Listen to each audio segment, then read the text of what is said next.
Musik dalam intro tadi adalah lagu Jawa yang dinyanyikan oleh almarhum Mus Mulyadi.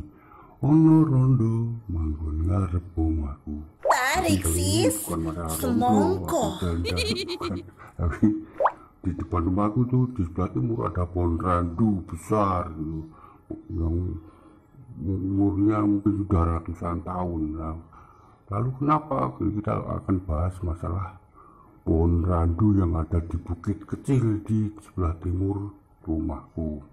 Nah, pohon randu ini ada di bukit kecil dan dikelilingi oleh pohonan bambu dan menjadi sebuah komplek pemakaman umum.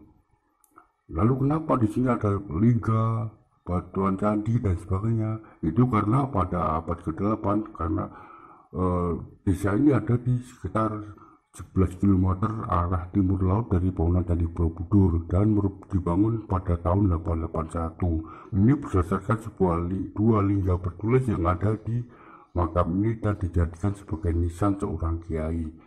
Kiai kan padahal, aku bilangnya perangkat, kiai kan padahal bukan Hindu ya. Nah itulah yang jadi jadi pertanyaan, kenapa nisan seorang kiai adalah lingga? Lingga kan lambangnya dewa, dalam iman Hindu yaitu dewa Siwa, lambangnya dewa Siwa. Itu karena pada masa abad ke-15 sampai 16 kan kejayaan Mataram Islam. Sebelumnya kan Mataram kuno yang beriman Hindu Siwa dan Buddha itu berpindah ke Jawa Timur karena erupsi Gunung Merapi. Itu periode Mataram kuno, periode Jawa Tengah, abad 8 sampai ke-10. Lalu awal abad ke-10 itu terjadi ledakan Gunung Merapi yang sangat besar. Itu dalam bab tanah Jawa disebut banyak ceritanya itu. Dan dalam teorinya Van Alp itu tahun 1006 itu terjadi letusan Gunung Merapi yang besar. Ini nyata karena desa ini kan di sebelah utara dan sebelah selatan dibatasi oleh dua aliran sungai. Sungai menjadi batas desa atau Wanua pada peradaban Jawa kuno. Nah itu pada bergeser lokasi mengalirnya dengan menyisakan cekungan sungai dan terdapat ada bekas lahar gitu. Itulah geologi yang menarik sebenarnya. Tapi kembali lagi masalah ke kuburan tadi, kenapa?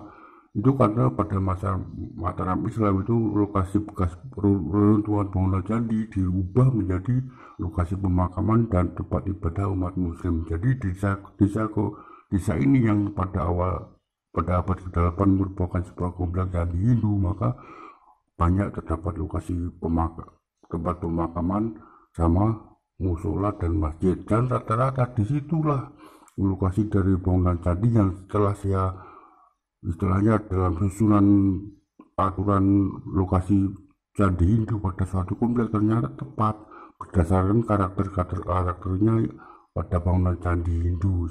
Misal sapi itu candi Durga, lalu Dewi Durga, patung Dewi Durga, dan candi Siwa itu adalah candi Hindu yang diberi tanda dengan adanya lingga dan yoni. Sedangkan yoni di lokasi kuburan ini dipindah ke lokasi candi Brahma pada abad ke-8, sekarang menjadi bangunan masjid.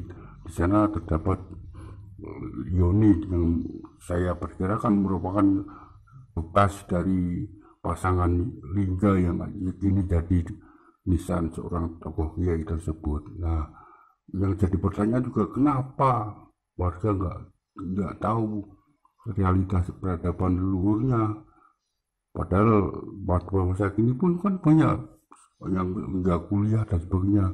Kenapa nggak mau tahu dan bahkan nggak tahu terhadap realitas peradaban sejarah, termasuk berdiri desanya yang dihuni dari lahir sampai meninggal pun pada nggak mau tahu. Dari kenapa setelah saya mengupayakan pembelajaran dan pengenalan terhadap realita peradaban leluhur yang ada di desa, justru pada dibully dan dihina. Ini nyata, makanya saya terus mencari dan mempelajari bangunan candi, bekas bangunan candi di wilayahku.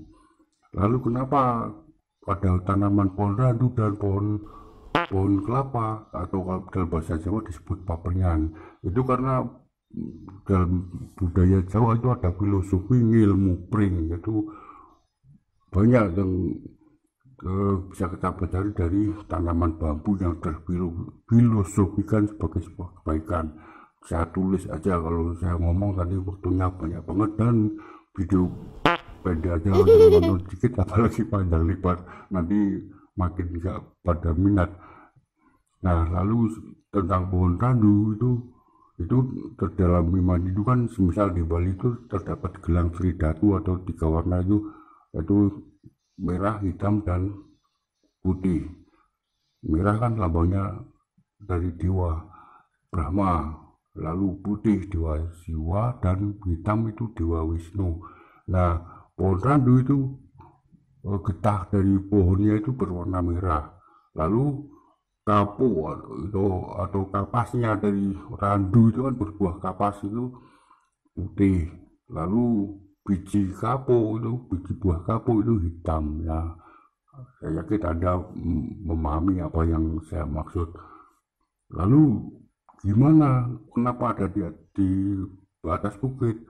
Itulah topografi tinggi dan dekat mata air atau aliran sungai kan dalam iman Hindu kan dipilih sebagai lokasi candi. Ini di sebelah utara lokasi terdapat sebuah mata air, dan di sebelah barat juga ada mata air. Itu masing-masing menjadi penderitaan, satu bagi penderitaan candi Siwa, dan yang lainnya bagi candi Apit, di antara candi Nandi atau sapi dan candi Siwa yang jadi kuburan ini. Sedangkan di sebelah barat itu terdapat pasangan atau candi pasangan, yaitu pasangannya Dewa Siwa itu candi Durga yang ini menjadi bangunan masjid. Di sana juga banyak terdapat batuan bekas bangunan candi yang kini menjadi pondasi dari bangunan masjid, tapi yang lainnya masih ada. Itulah realita dan yang bisa saya beritahukan pada Anda. Lalu gimana dengan di seberang barat? Di seberang barat kan ada mengalir sungai yang menjadi batas wilayah sebelah barat. Itu juga ada pohon randu besar dan lebih besar dari ini. Itulah bisa di sana juga terdapat sebuah lubang sesaji. Tapi kalau di sana setelah saya selidiki dan saya pelajari, ternyata batuan candi itu pada punah karena hanya dibuat dari banon atau batu bata tanah merah atau mayat, pada punah. Dan di sebelah timur dari pohon randu tersebut juga pernah diketemukan dua patung, yaitu Durga dan sapi atau Nandi. Berarti kan di situ tadi pasangannya dan itu.